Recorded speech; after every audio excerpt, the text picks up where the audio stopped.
तो welcome students, हम लेकर चल रहे हैं आज 11th फिजिक्स, 11th मैथमेटिक्स और बड़े से बड़े न्यूमेरिकल बनने के लिए जो आवश्यक टॉपिक है जिसका नाम है द्विपद प्रमेय यानी बाइनोमियल थ्योरम। और इसका जो सीधा कंसेप्ट है, बहुत से लोग कंफ्यूज होते हैं, इसके बेसिक को ही नहीं जानते। जैसे आज आप हैं, आज मुझसे पढ़ रहे हैं, यदि मैं आपसे यह कहता हूं कि a प्लस बी का होल स्क्वायर बताइए, बहुत सिंपल सी बात है, a प्लस बी का होल स्क्वायर, तो स्वाभाविक सी बात है आपको यहां दो बातें मालूम है। या तो आपने याद किया है और आपको ये फॉर्मूला के रूप में कि याद है कि a स्क्वायर प्लस 2ab प्लस बी स्क्वायर, ये हर किसी को रटा होता है। यदि आपसे कहा जाए कि इसे कैसे निकाला जाएगा, सो इजी, आप बता देंगे, मुझे पता है कि आप ये कहेंगे सर इसमें स्क्वायर है, इसका मतलब ये है कि यदि मुझे इसे प्रूफ करना है तो a प्लस बी का स्क्वायर इज इक्वल टू, मैं लिखूंगा a प्लस बी को गुणे के रूप में दो बार, ऐसा ही होगा और आप मल्टीप्लाई करेंगे और आंसर ले आएंगे। ऐसा ही कुछ आप याद करते होंगे, जब a प्लस बी का होल क्यूब आता होगा तब a cube 3a square B 3ab square B का क्यूब। और जब मैं पूछूं कि इसे कैसे लाया गया तो आपका यही जवाब होगा कि सर a प्लस बी को हमने 3 बार लिखा, मल्टीप्लाई कर दिया। आपको फिर यह लग रहा होगा कि राठौर से इतनी सरल चीज क्यों पढ़ा रहे हैं, ये तो छठवीं का बच्चा भी जानता है। जब कभी छठवीं का बच्चा आपसे नाटक करे और लगे उसको घमंड आए कि यार ये नॉलेज है, तब उसको एक काम करना कि a प्लस बी 50 की घात चढ़ा दो, चल बेटा कर अब तू। बात समझ आ रही?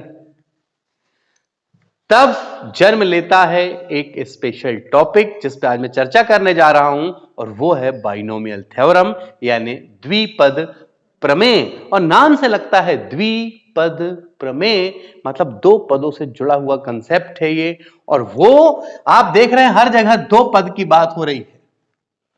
और आज जो लेक्चर होगा इसके एंड में आप देखेंगे कि चाहे आप 50 की घात लगा दे, चाहे 500 की घात लगा दे, आप कैपेबल हो जाएंगे ऐसे सॉल्यूशन को करने के लिए। लेकिन उसके लिए पहले एक प्री स्टडी करनी होगी और हमें रिक्वायरमेंट होगी कुछ नए शब्दों की, गणित के नए आवश्यकता है, टर्मिनोलॉजी बिल्कुल चेंज है। तो पहली टर्मिनोलॉजी जिसकी जरूरत पड़ेगी, जो आपको बनना ही चाहिए, वो टर्मिनोलॉजी है आपके पास में क्रमचय। सबसे पहले क्रमचय एवं संचय। तो ये टॉपिक स्टार्ट होता है सही मायने में यहां से। तो मेरे इस 2 मिनट की क्लिपिंग में बात समझ आ गई होगी कि आज मेरे वीडियो का टारगेट है क्या।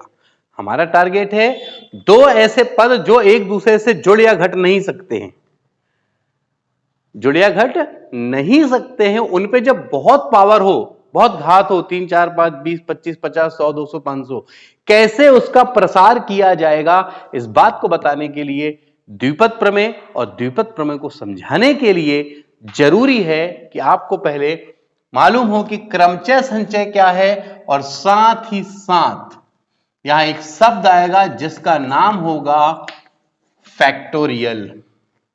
ये फैक्टोरियल क्या है? और बहुत ही आसान है, कोई बहुत बड़ा काम नहीं है, स्टेप टू स्टेप चलेंगे। सबसे पहले मैं फैक्टोरियल सिखाता हूं आपको। फैक्टोरियल जो होता है, कोई भी संख्या हो, अगर ये धनात्मक संख्या, लेकिन जीरो हो या धनात्मक, ऋणात्मक के लिए लागू नहीं होता।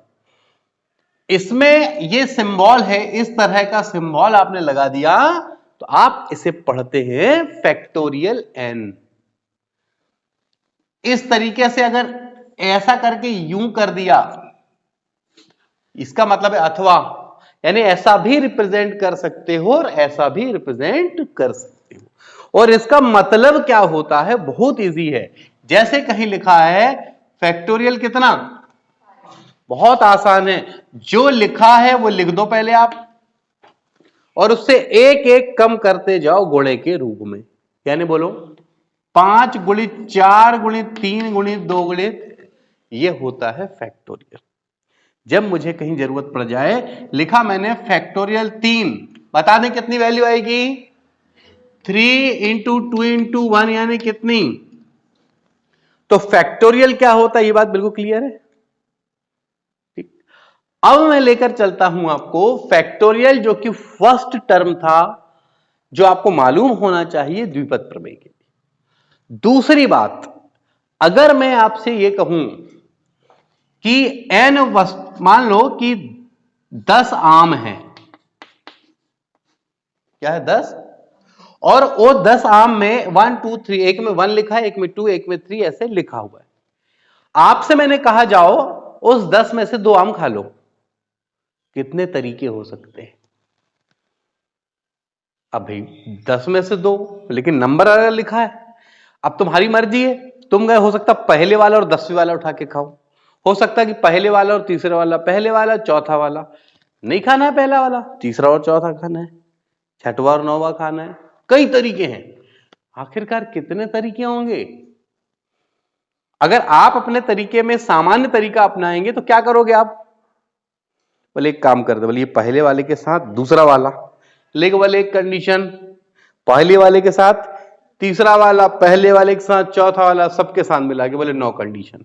अच्छा एक काम कर, बोले पहले को भूल, अब दूसरे वाले के साथ करते हैं, दूसरे के साथ तीसरा, दूसरे के साथ चौथा, दुनिया भर। फाइनली मैथमेटिक्स में पजल्ट हो जाओगे आप। इससे बचने का तरीका है कि आपको मालूम होना चाहिए संचय, कॉम्बिनेशन, और कॉम्बिनेशन की इंग्लिश सी से चालू होती है, तो वो टारगेट चालू होता है किससे?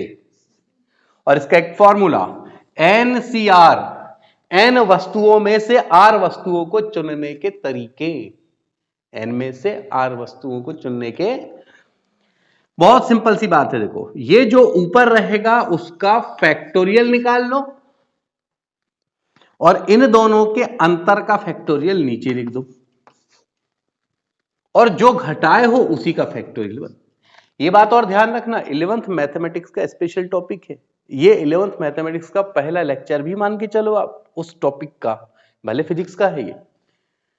फिजिक्स में इसके जो पार्ट है 5 पार्ट होंगे, आपके फिजिक्स के लिए इसका फर्स्ट पार्ट ही सफिशिएंट है। स्पेशली मैथमेटिक्स के लिए जाएंगे तो ये फर्स्ट पार्ट होगा, और इसके बाद 4 पार्ट और जुड़ेंगे उसमें, तब जाके वो बाइनोमियल थ्योरम एंड होगा, ये ध्यान रखना। तो समझ गए, एनसीआर इज इक्वल टू जितना ऊपर यहां दिख रहा है उसका टोटल फैक्टोरियल, नीचे इन दोनों के डिफरेंस का फैक्टोरियल, और जो घटा है वो हमेशा एक ही फार्मूला है, कोई कंफ्यूजन का मैटर बिल्कुल नहीं है।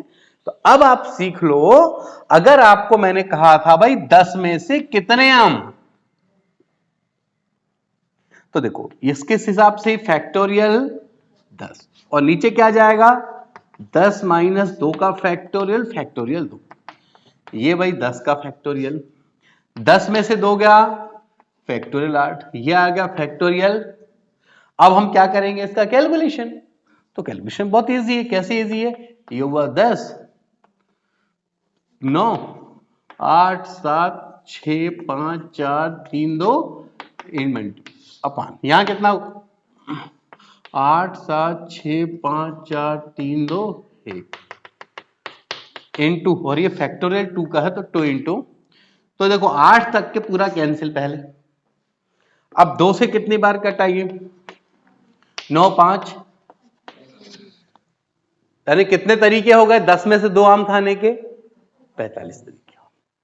अब आपको वो सब जो सोच रहे थे आपको कुछ करने की आवश्यकता है ही नहीं, ये बात क्लियर हुई। पहले एक दो एग्जांपल और करते हैं हम, और सारांशतः एक चीज और बता दूं, यहां नोटेड पॉइंट डब्बे के अंदर में अगर 0 का फैक्टोरियल निकालोगे 1 आएगा, और 1 का फैक्टोरियल भी कितना आएगा।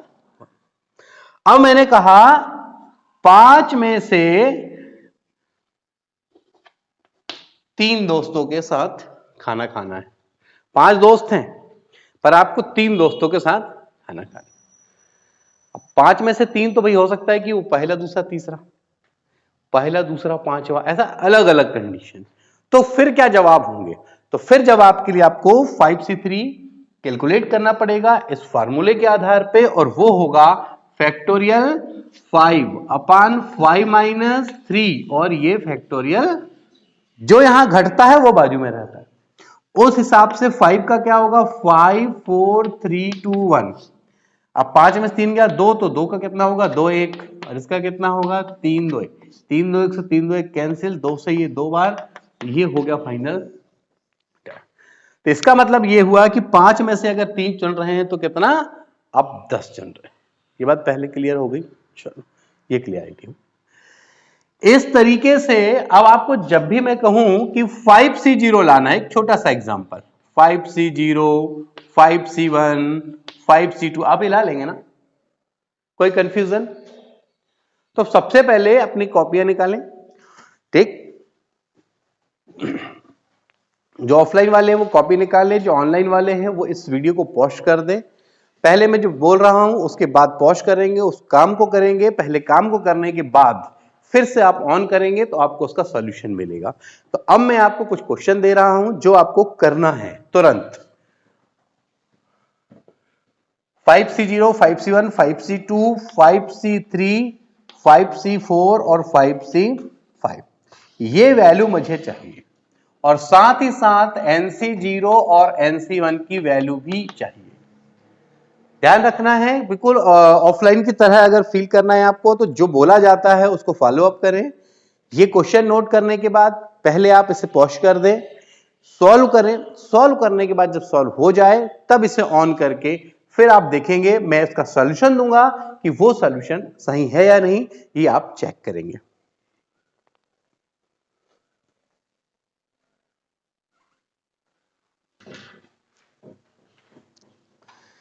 अब देखते हैं कि हमने जो आपको क्वेश्चन दिया था उसका सॉल्यूशन क्या होगा। तो देखें, जैसे कि NCR is equal two factorial n upon factorial n minus r into factorial r। अब देख, आपको 5C0 का चाहिए था, n की वैल्यू कितनी है 5 और r की वैल्यू है 0।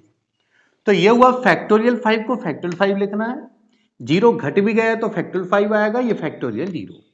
हमने नोट में आपको बताया है कि फैक्टोरियल 0 की वैल्यू 1 और अंदर ऋणात्मक नहीं होता। तो फैक्टोरियल 5 0, ये फैक्टोरियल 5 से फैक्टोरियल 5 और ये 0 का फैक्टोरियल 1 होता है, तो कट पिट के कितना आ गया 1। तो 5C0 कितनी आया, इसका ये मतलब है कि आम है 10, फल नहीं खाना, तो एक ही तरीका नहीं खाना। अब 1 2 3 की तो कोई बात ही नहीं है, ठीक है। 10 में से आम मत खा, बता कितने तरीके, एक ही तरीका नहीं खा, है ना। तो जब भी 5C0 हो, 6C0 4C0 NC0 0 है, मतलब एक ही तरीका होगा। तो अब आपके दिमाग में ये बात हमेशा चेक कर लो कि नीचे 0 है तो हमेशा वैल्यू कितनी होगी 1, चाहे ऊपर कोई भी अंक हो। तो मैंने एक सारांश लिख दिया कि NC0 बराबर 1। अब n कुछ भी हो सकता है, धनात्मक। अच्छा, अब मैंने किया कि 5C1 तो ये फैक्टोरियल 5 ऊपर हुआ सूत्र से, इसमें नीचे 1 कम होता है ना, यहां के हिसाब से 1 है ना r का मान, तो 5 माइनस 1 1 का फैक्टोरियल, 5 माइनस 1 मतलब 4 का फैक्टोरियल। अब ये 5 का मतलब है 5 4 3 2 1, और ये 4 3 2 कैंसिल हुआ, कितना बचा, इसका मतलब जो ऊपर था वो आंसर आया, पर कब, जब 1 है। यानी अगर 8C1 है तो 8, 10C1 है तो 10, यानी NC1 है तो n। तो एक सारांश मैंने यहां लिख दिया, देखो नीचे, अगर NC1 है तो n, क्योंकि आपको टेक्निक सीखनी पड़ेगी, बाद में आप इतना लंबा थोड़ी करेंगे। ये तो चूंकि फर्स्ट लेक्चर है इसलिए उस हिसाब से मैं आपको पहली बार के हिसाब से सिखा रहा हूं, बाद में ये सब नहीं करना है, आपको टेक्निक सीखनी है। 0 नीचे दिखा हमेशा 1, इधर 1 दिखा तो उधर 5 दिखा तो 5, 10 दिखा तो 10, 20 दिखा तो 20। बात समझ गए, यहां जो दिखा ऐसे ही आ जाओ आप। जब मैंने 5C2 सॉल्व किया तो ये फैक्टोरियल 5, इन दोनों का डिफरेंस यहां आया और जो घटा उसका भी फैक्टोरियल। तो ये 5 का हुआ 5 4 3 2 1, इसका हुआ 3 2 1 2 1, 3 2 1 से 3 2 1 कैंसिल, 2 से ये 4 2 टाइम्स, तो 5 दूनी 10, तो 5C2 का मान कितना आ गया। इसी तरीके से अब आपको बाकी निकालने हैं, एक ख्याल से बन जाएगा। 5C3 की वैल्यू कितनी आई 10, 5C4 5 और 5C5। जब दोनों ये सेम होते हैं तो सारांश ये भी निकाल सकते हैं कि जब दोनों सेम होते हैं तब भी आंसर क्या होता है, और यहां की तुलना में यहां 1 कम हो ऊपर की तुलना में यहां एक, तो जो ऊपर वाला है वही आंसर होता है। यानी मैं कह सकता हूं इसका सारांश अगर देना चाहूं NCN-1 है तो भी आंसर क्या होगा n। ठीक है, तो फाइनली आपके दिमाग में चाहे सारांश बैठ जाए या आपको कैलकुलेशन का कंप्लीट तरीका पता हो, और यह तरीका पता है तो आप तो कोई भी क्वेश्चन कर सकते हैं। एक सिंपल सी बात बताना, 50C49 की वैल्यू कितनी होगी? 50। ये देखो यहां जितना है उससे अगर यहां एक कम है तो जो ऊपर है वही आंसर आता है, और अगर यहां पे 50C1 होता तो क्या आंसर होता? तो भी आंसर क्या होता? यानी दिमाग में बात बैठ गई कि इधर जो है C के नीचे में अगर 1 है तो भी यही आंसर है, और इन दोनों का डिफरेंस अगर 1 है तो भी आंसर यही बनता है। कुछ चीजें दिमाग में सेट करते जाना पड़ता है। अब बात आती है, आपको लग रहा होगा सर कहां आपने a+b के होल स्क्वायर से अपनी कहानी स्टार्ट किए थे, वो तो कुछ है ही नहीं। यहां समझ आएगा, सब कुछ समझ आएगा कि क्यों हम यहां पहुंचे। तो फैक्टोरियल क्लियर? देखो फैक्टोरियल अगर आपको बना तो आपने एनसीआर बना पाए कि नहीं, और अगर ये बना पाए तो अब आपको दुनिया का कोई भी पावर वाला कंसेप्ट आ जाए आप कैपेबल हो जाएंगे थोड़ी देर बाद। बस ईमानदारी से आपको सुनना है और समझना है। देखो कैसे, क्लियर है ये? अब हम लेकर चलते हैं एक उसी रूप में हम आ जाएं जहां हम आना चाह रहे थे। चलें,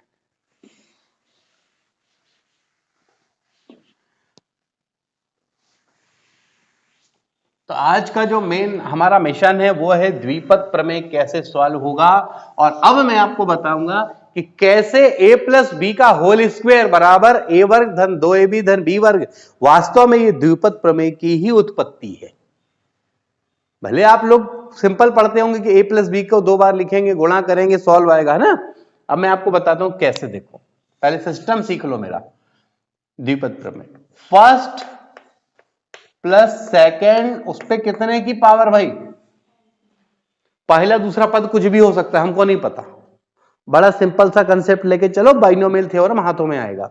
कैसे? देखो NCR, ठीक, पहले कोड बना देता हूं मैं यहां पर, कोड NCR पहले स्टेप पर इन दोनों का अंतर और दूसरे वाले स्टेप पर जो घटा है वो ऊपर। NCR हमेशा रहेगा। पहले स्टेप पे क्या होगा? इन दोनों का अंतर, और दूसरे स्टेप पे कौन सी घात होगी? जो यहां पे घटाए हैं वो घात। ये बात क्लियर? एक कोड बना लो बस। और अब यहां पे r बराबर 0 1 2 3 डैश डैश रखते जाओ, इससे अलग अलग स्टेप प्राप्त होंगे और सबके बीच में धन लगा देना, आपका द्विपद प्रमेय हो गया। अब बोले कैसे? करके बताओ। करके बताते हैं आपको। देखें थोड़ी देर बाद आप बहुत खुश होंगे कि वास्तव में ये इतनी नॉर्मल बात थी। देखें a+b का होल स्क्वायर करना है, मानता हूं कि आपको आंसर पता है, पर मेरा टारगेट वो 2 की घात वाला नहीं है। मैं तुमको बता रहा था कि 50 100 200 की घात आ जाए तो कैसे करोगे, लेकिन पहले टेक्निक को धीरे धीरे सिखाना पड़ता है। मैं पहले ये प्रूफ तो कर दूं कि वास्तव में a+b का होल स्क्वायर जो आप लर्न करते हैं वो सही में द्विपद प्रमेय का ही परिणाम है। किसका परिणाम है? वो कैसे है वो देखेंगे। इससे सीखो, मैंने ये कोडिंग सिखाई आपको, आप समझ जाएं। कोड बन गया भाई आपका NCR, तो n का मान कितना है देखो तो 2, तो यहां क्या लिख दूं बोलो? फिर क्या है? फर्स्ट स्टेप बताओ, यहां फर्स्ट स्टेप कौन है? A है, उस पे क्या करना है? इन दोनों का डिफरेंस। बाद वाला स्टेप कौन है? और उस पे कितना हो गया काम आपका। r बराबर 0 रखो पहले, और यहां का पहला पद बनेगा देखो 2C0, A पर 2 - 0 और B पर 0 प्लस, अब जहां जहां 0 था 1 1 कर दो, फिर 2 2 कर देना। देखो 1 1 कर देते, ये हो गया 2C1, A पर 2 - 1 B पर 1 प्लस, अब क्या कर दो 2 2। अब आएगा 2C2 A पर 2 माइनस 2 और B पर 2। कोई कंफ्यूजन भाई? बिल्कुल सीधा सिंपल है। चलो अब सॉल्व करो। ये हो गया 2C0 A पे कितने की पावर 2 पे, B पे 0 की। ये देखें 2C1 2 में 1 गया 1 की घात, B पर 1 की घात। ये है 2C2 A पे कितने की घात 0 की घात और B पे कितने की। और जो अभी मैंने आपको सिखाया है उसको यूज कर लो। अब अपने को पता है जबकि 2C0 कितना लिखूं बोलो? ठीक। अब 2C1 कितना लिखूं और 2C2 कितना लिखूं? नहीं मालूम। अगर आपको डायरेक्ट याद नहीं, आप जो तरीका मैंने आपको बताया आप निकाल लें, कोई दिक्कत नहीं। अच्छा, जैसे A पे 0 की पावर की वैल्यू कितनी होगी, B पे 0 की पावर की वैल्यू। अब आओ 2C0 कितना हुआ 1, ये क्या आया 1। B पे 0 दैट मीन 1 प्लस 2C1 का A पे 1 B पे 1 मतलब AB, ये 2C2 का 1, A पे 0 का 1 और ये होगा B स्क्वायर। अब आ जाओ A square plus 2AB plus B square, आ गया वही। ठीक। अब आपको यही लगता होगा सर हम ही सिंपल पढ़ सकते थे, जरूरत क्या है कि आप द्विपद प्रमेय में इतना लंबा लेके जाए। ठीक है, पढ़ सकती थी। आपको टैलेंट भी तो बनना है अपने घर में छोटे भाई बहनों के सामने, है ना। आपके यहाँ 6वीं 8वीं में कोई भाई होगा, बहुत इतराता होगा, बोले मेरे को याद है, बोले A प्लस बी का होल स्क्वायर। थोड़ी देर होने दो, उसमें 25-30 की घात लगा देना। अब कर बेटा, बोले उसको अब कर तू अपने तरीके से। तो अगर A प्लस बी पे 25 की घात लगा दिया तो क्या A प्लस बी को कोष्टक में 25 बार लिखेगा? अब 25 बार लिखेगा, पहले वो 2 कोष्टक का गुणा करेगा, फिर उसमें तीसरे का, फिर जो आएगा उसमें चौथे का। भिड़े रे 2 घंटा बुक कर दो। उनके घमंड को उतारने के लिए जरूरी भी है। लेकिन गणित एक ऐसा सब्जेक्ट है जो बड़े से बड़ा कंसेप्ट चुटकियों में बनता है, बस उसकी सही टेक्निक पता हो। तब उसको नहीं पता कि क्या टेक्निक है, लेकिन आपको पता है। अब कैसे पता है, देखो ऐसा कोई क्वेश्चन नहीं करते। चलो शुरुआत हम 5 की घात से करते हैं। पहले मान लो आपके पास कौन सी घात होती, आपका क्वेश्चन है A plus B whole power 5। अब ज्यादा नहीं सोचना है, सिखाते समय हम ये स्लो चले थे। आपको टेक्निक पकड़नी, कैसे पकड़नी वो देखो। अब तुम कितनी हाईएस्ट पावर, भाई ये हो गया 5C। पहले स्टेप पे कौन लिखा, इन दोनों का डिफरेंस होता है तो हो गया 5 माइनस 0 और B पे। अब बस जहां जहां 0 है अगले स्टेप में क्या कर दो, 1 1 फिर 2 2 फिर 3 3 4 4 5 5 खत्म। और कैलकुलेशन के तरीके आपको सिखा दिए गए हैं। अब अगर 10 की पावर हो जाती तो क्या करता मैं, 10C0 A पे 10 माइनस 0, B पे 0, फिर 1 1 2 2 3 3 4 4 डस्ट डस्ट डस्ट। बात समझ आ गई? करके बताने की आवश्यकता तो नहीं। अब अगर एक क्वेश्चन इसी थीम पर मैं छोटा सा करवाऊं आपसे, ये अभी आपका क्लास वर्क है मान के चले, ये जो टेक्निक सीखी है इसके आधार पर मैं एक प्रश्न रख रहा हूं सामने। तो फिर वही है कि पहले आपको वो करना है, और जो वीडियो से पढ़ रहे हैं वो इसको पॉज कर दें। इस क्वेश्चन होने के बाद मैं क्वेश्चन दे रहा हूं, पॉज करें, देखें कि वो कैसे बनेगा। और जब आप बना लें तब वीडियो को फिर पॉज करके फिर आप चेक कर लें कि आपका आंसर सही है या गलत है। अब यहां पर मैं क्वेश्चन दे रहा हूं आपको कि 2x प्लस 3y, इस पर 6 की घात, इसका द्विपद प्रमेय से प्रसार कीजिए। कुल मिला के कोई भी तरीका अपनाओ प्रसार करो। वो तरीका नहीं कि इसको तुम 6 बार लिख रहे हो, बहुत पजल्ट हो जाओगे, कब तक गुणा करते रहोगे आप। टेक्निक पे जाओ, जो मैंने सिखाया हूं। एक बात और ध्यान रखना, एक गलती होती मैं अभी से बता दूं, जैसे कहीं पे ये पहले स्टेप कभी आ गया उस पर 6 की घात, ऐसा नहीं करोगे आप, कोष्टक जरूर लगाओगे। जब कोई स्टेप एक से ज्यादा पदों के गुणों से बनना होता है ना, तो आपको कोष्टक लगाना जरूरी, वरना गलत कहां होगा पता है आपको। जैसे आपने लिखा 2x पे 6 की पावर, और ये बहुत बड़ा अंतर आ गया भाई, आपके पास 2x पे 6 की पावर, जबकि 2 पे 6 की पावर आई ही नहीं है। इसीलिए जब भी ऐसा हो तो कोष्टक जरूर लगाना, ताकि हल करते समय ये 2 पे 6 की पावर अलग आ जाए और x पे 6 की पावर अलग, और कंप्लीट सॉल्यूशन करना है इस क्वेश्चन का। क्या स्टार्ट करो।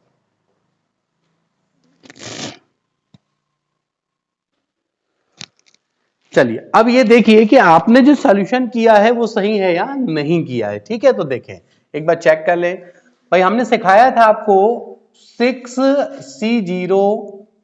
अब जो पहला स्टेप है ये 2x है, यहां गलतियां होंगी इसलिए इसको कोष्टक में लिखना जरूरी है 2x। अब यह आएगा 6 माइनस 0 इंटू, अब सेकेंड स्टेप आपके पास है 3y, उस पर 0 की पावर। बस अब आपकी कहानी स्टार्ट। 6c1 2x पर 6 माइनस 1, 3y पर 1। इस तरीके से 6c2 2x पर 6 माइनस 2, 3y पर 2 प्लस 6c3 2x पर 6 माइनस 3 और 3y पर 3 प्लस 6c4 2x पर 6 माइनस 2 3y पर 4 और ये 4 प्लस 6c5 2x पर 6 माइनस 5 3y पर 5 प्लस 6c6 2x पर 6 माइनस 6 और 3y पर 0। अच्छा एक बात और ध्यान रख लेना है अपने को, वो ये ध्यान रख लेना है कि जैसे मैं यहां बच्चों की तरह घटा रहा हूं 0 1 2 3, ऐसा भी नहीं। अब जैसे जैसे सीखते जाओगे तो फॉरवर्ड तरीका अपनाना। इतना हमेशा ध्यान रखना कि यहां पर पावर कितनी है भाई, हर जगह ना इन दोनों की टोटल पावर हमेशा 6 ही होती है। तो इसमें 6 तो इसमें डायरेक्ट 0, 6 0 5 1 4 2 3 3 2 4 1 5 0 6। समझ रहे बात को? यानी यहां घटाते जाओ और यहां पे दोनों का टोटल कितना होना चाहिए, लेकिन हमेशा 6 जितना यहां है। तो ये सब लिखा, फिर एक स्टेप लिखूंगा, पर ठीक है पहली बार सिखाने के हिसाब से सही है, लेकिन नेक्स्ट क्वेश्चन जब कभी करोगे तो फिर आपको ऐसा नहीं करना है। अब देखें 6c0 की वैल्यू 2x पे 6 की पावर है, मतलब 2 पे भी 6 की पावर और x पे, और इस पे 0 की पावर है मतलब प्लस 6c1 मतलब 6। 2x पे कितने की पावर आएगी यहां पे 5 की, तो इसका मतलब है कि 2 पे 5 की घात अलग और x पे 5 की घात धन। ये आ गया 3y। फिर 6c2, बोलो 6c2 कितना आ जाएगा 15 आएगा। निकाले हैं आपने 6c2 निकाल चुके हो, 15 आ रहा है। ठीक है, ये आ रहा है, कहां गए हम, 6c2 ये हुआ 15। अब 2x पे कितने की पावर आएगी, 6 में 2 गया तो 4 की, इसका मतलब 2 पे 4 की घात अलग कर दो और x पे 4 घात। अब 3y पे 2 की घात है, मतलब 3 पे 2 की घात और y पे 2 की घात। कोई दिक्कत? अब सिस्टम क्लियर हो गया, पूरा करने की जरूरत है क्या? अब ये बताना है कि जैसे यहां पे 2 पे 6 की घात है, इसका मतलब 2 कितनी बार लिखोगे आप गुणे के रूप में, तो 2 दूनी 4, 4 दूनी 8, 8 दूनी 16, ऐसे करके कितना आएगा बोलो 128 64। भाई 2 को आप 6 बार लिख लेना, 2 दूनी 4 दूनी 8 दूनी 16 दूनी 32 दूनी 64, ये हो गया। और x पे कितने की पावर आ गई 6। अब यहां 6 गुणित 2 पे 5 घात और ये 3, सबका गुणा करना पड़ेगा आपको। बात समझ पा रहे हैं? आगे मल्टीप्लाई करके पूरा कंप्लीट कर लेंगे। सिस्टम में कोई दिक्कत, कहीं कोई कंफ्यूजन? पक्का ना? इस तरह से आपको ये सॉल्व करना है और ये आ जाएगा। इसके सॉल्व करने के साथ साथ अब यहां पर जो HW दिया जा रहा है वो ये है, फर्स्ट x प्लस a का होल पावर n का चाहिए, सेकंड ए प्लस बी का होल क्यूब को द्विपद प्रमेय से करके लाना है। थर्ड 2x प्लस 5y, इस पे 4 की पावर को इससे करना है। ठीक, ये होमवर्क हो। एक और कर देते हैं जिसका नाम होगा x माइनस 3y और उस पे 7 की पावर। यहां के लिए मैं अभी से एक हिंट दे देता हूं, वो ये दे देता हूं कि इसको पहले ऐसा लिखना है x प्लस माइनस 3y और उस पे 7 की पावर। तो ये वाला आपका कौन सा स्टेप होगा हमारे कोडिंग के हिसाब से? सेकंड। और जहां जहां सेकंड लिखेंगे ना आप, कोष्टक में लिखना है और वो माइनस जरूर लिखना है।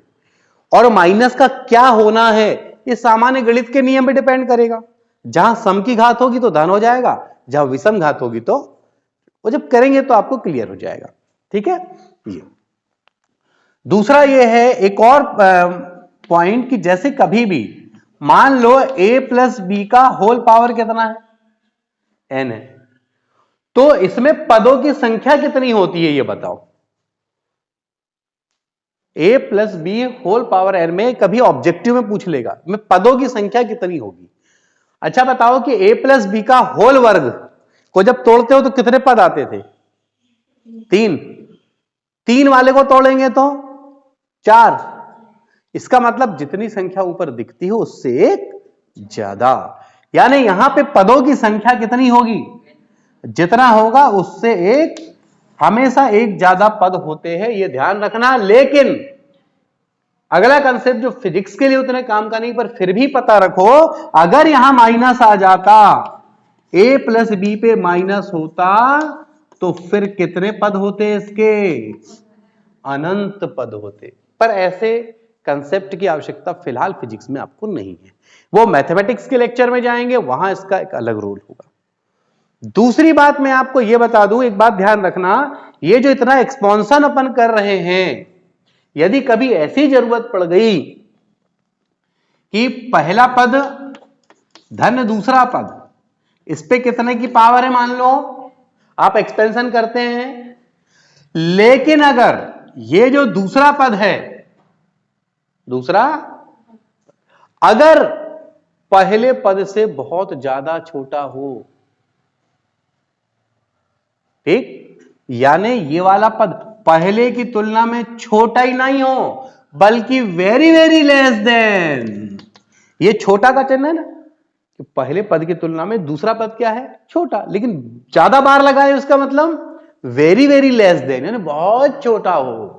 ऐसी सिचुएशन में हम इसका एक्सपांशन नहीं करते हैं, केवल क्या करते हैं, इस n का इस सेकेंड स्टेप के सामने मल्टीप्लाई कर देते हैं। समझ लो बात को, यानी कि ये first step plus n into क्या, कब लेकिन ऐसा, जब सेकेंड स्टेप बहुत ज्यादा छोटा हो। पहले फिजिक्स में इस टर्म की सबसे ज्यादा जरूरत पड़ेगी। अब मेरी बात को समझ लो, यहां पे पॉइंट, अगर कहीं ऐसा लिखा है मैंने 1 प्लस एक्स होल पावर कितना, कभी मेरी रिक्वायरमेंट पड़ गई कि x is very very less than 1, ये x इस एक की तुलना में बहुत ज्यादा छोटा है, तो यहां 5, 8, 10, 20, 50 कोई भी पावर हो, आप द्विपद प्रमेय से प्रसार नहीं करेंगे।